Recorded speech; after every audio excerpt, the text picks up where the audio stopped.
Bonjour bien-aimé, bonjour mon frère, bonjour ma soeur. Que Dieu nous comble de sa grâce, qu'il renouvelle ce matin notre intelligence. Bienvenue dans notre partage quotidien. Nous allons partager ce matin sur le thème « Tout ne peut être bon, se fortifier aux dépens des épreuves ». Nous célébrons l'Éternel car il est bon, car son amour dure à toujours. Lui seul a opéré des merveilleux prodiges. Il a créé les cieux par son intelligence, car son amour dure à toujours, disait le psalmiste. Dans le livre de Matthieu, le chapitre 10, le verset 22, verset 25, la Bible déclare « Tout le monde vous haïra à cause de moi, mais celui qui tiendra bon jusqu'au bout sera sauvé. Le disciple n'est pas plus grand que celui qui l'enseigne, ni le serviteur supérieur à son maître. S'ils ont qualifié le maître de la maison de Belzéboul, que diront-ils de ceux qui font partie de cette maison ?» Bien-aimés, en tant qu'enfants de lumière et guerriers dans la foi, lorsque nous faisons un chemin sans obstacle, on doit se poser des questions. La vie que nous menons avec Christ, la piété que nous avons par rapport à la parole de Dieu, ne peuvent pas nous laisser la tranquillité et libre de circulation. Parce que dès lors que nous acceptons Jésus-Christ comme Seigneur et Sauveur, nous devenons ennemis du diable. Il en veut à mort à notre vie. Il veut nous détourner du chemin de la foi. Il veut nous ramener à ce à quoi nous avons vomi et abandonné hier et avant-hier.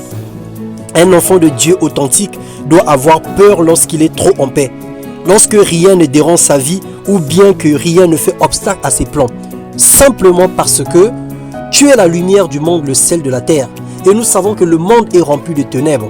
À chaque fois qu'une lumière apparaît dans les ténèbres, il y a éclat, il y a scintillement ou il y a éclairage. Alors tu ne peux pas passer inaperçu. Tu traverses l'obscurité et l'obscurité reste obscurité. C'est pas possible. C'est pour ça que nous devons nous poser des questions. Et lorsque la lumière traverse l'obscurité, tout ce qui est visible, tout ce qui se montre au travers de cette lumière nous attaque. Parce qu'ils veulent rester dans l'obscurité et toi tu apportes la lumière, alors ils ne sont pas contents. Donc on doit se poser la question. Parfois le diable fait tout pour garder certaines personnes tranquilles et épanouies, afin qu'ils ne cherchent pas Dieu. Il entraîne les gens dans un semblant de bonheur pour les faire croire qu'ils n'ont pas besoin de Dieu pour vivre. C'est ainsi que certains riches pensent qu'ils ont tout et qu'ils n'ont pas besoin de prier. Mais nous ne prions pas pour avoir de la nourriture, nous ne prions pas pour obtenir certaines choses de la vie, mais nous prions parce que nous sommes reconnaissants à cause de ce que Dieu a fait dans nos vies.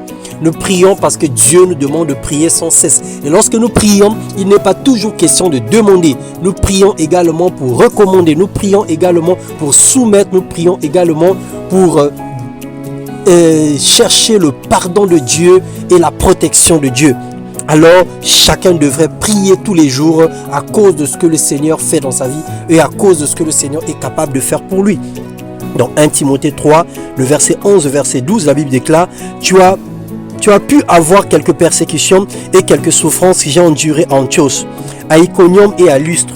Quelques persécutions, en effet, n'ai-je pas subi, et chaque fois le Seigneur m'en a délivré.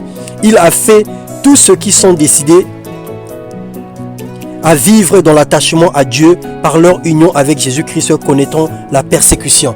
En un mot, tous ceux qui veulent vivre pieusement seront toujours persécutés. Interroge-toi quand tout va bien, pose-toi la question quand tu n'as pas d'épreuve. Cherche à savoir pourquoi tu vis une vie tranquille sans oppression. La lumière ne cohabite jamais avec les ténèbres. Il est impossible que tu vives sur cette terre sans être oppressé ou menacé. Nous ne pouvons pas passer inaperçus sans que nous rayonnons ou que nous brillons.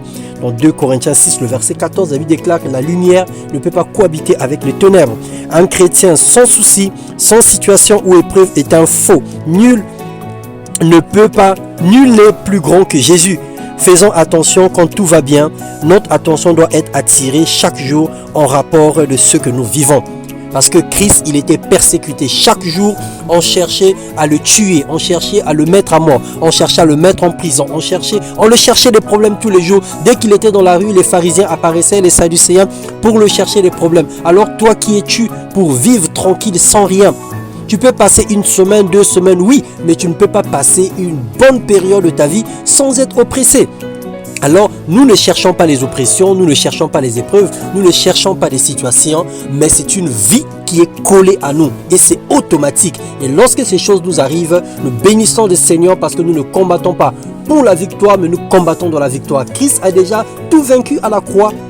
Et ce que nous vivons aujourd'hui, même ce que nous vivons demain, il a tout vaincu à la croix. Alors nous devons manifester ces choses pour que la parole de Dieu soit vérité dans nos vies, dans le nom puissant de Jésus. Soyez puissamment bénis toute cette semaine. Que la grâce de Dieu vous accompagne et que la puissance de Dieu vous environne encore afin que les traits enflammés de l'ennemi puissent être nuls et sans effet dans vos vies. Au nom puissant de Jésus-Christ, que le Seigneur nous bénisse. Amen.